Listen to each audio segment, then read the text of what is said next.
Hey folks, Reloading Bench back with you once again. It's been a little while, but it is still a quarantine weekend, so that calls for a quarantine video. This will be a very short video because I'm running out of topics, or at least the stuff I want to do videos on, I'm still waiting on parts for, so this will have to suffice. This video is about wrenches, and specifically this Hornady wrench and what I use it for, and this generic 1 1/8 wrench and what I use it for, and obviously my 3/8 Allen wrench. And again, specifically to the Hornady lock and load that's sitting here, that I will probably try and maybe we'll get away with doing it with the video like this. So I think that's focused and that's catching everything. So a comment came in on a previous video on how to adjust the uh, the 3/8 inch shell plate nut, and adjust meaning tighten or loosen. There's not a whole lot of adjusting to do to that particular nut. And what's interesting is this Hornady wrench, which probably isn't so focused right now based on how this DJ Osmo focuses.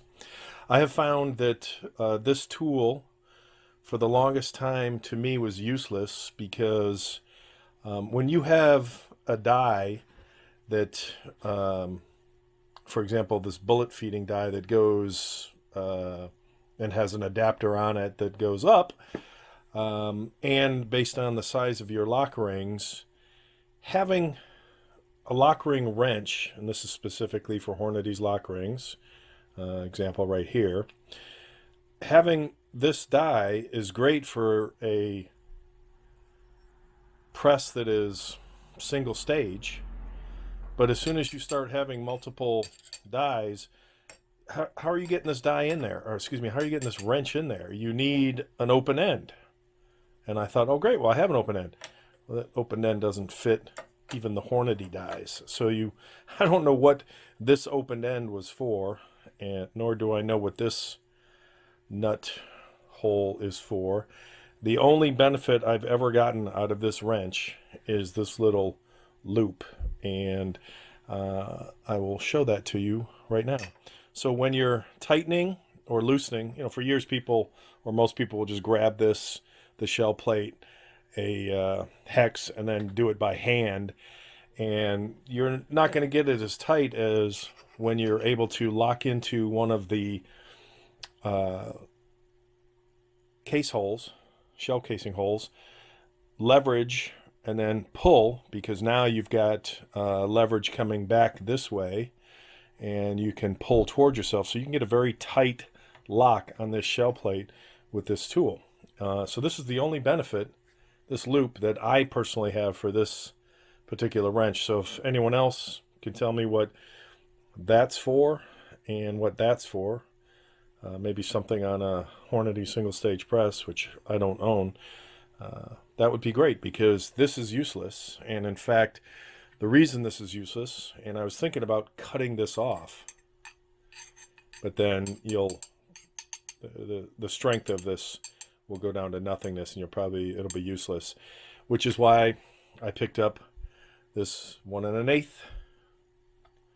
open end crescent wrench. And what that allows me to do is get around my Hornady dies. My other dies, not so much, so there's still an issue. In fact, I think a good idea is to replace all the dies on this, all the lock rings on this particular press with some Hornadys I have laying around, so that at least get some uniformity. But I'm able to tighten and unlock the die with this. And this is also the same size as all my Lee lock rings, or at least the old lock rings, not the new Ultimate or the new and enhanced lock rings that use a little plastic wrench, which I'd love to see a metal version of that or such. But for standard lock rings, at least Hornady standard lock rings, 1 1/8 inch lock rings, this works great for tightening the shell plate nut. This loop works great. And that's about it for this particular video. Short and sweet.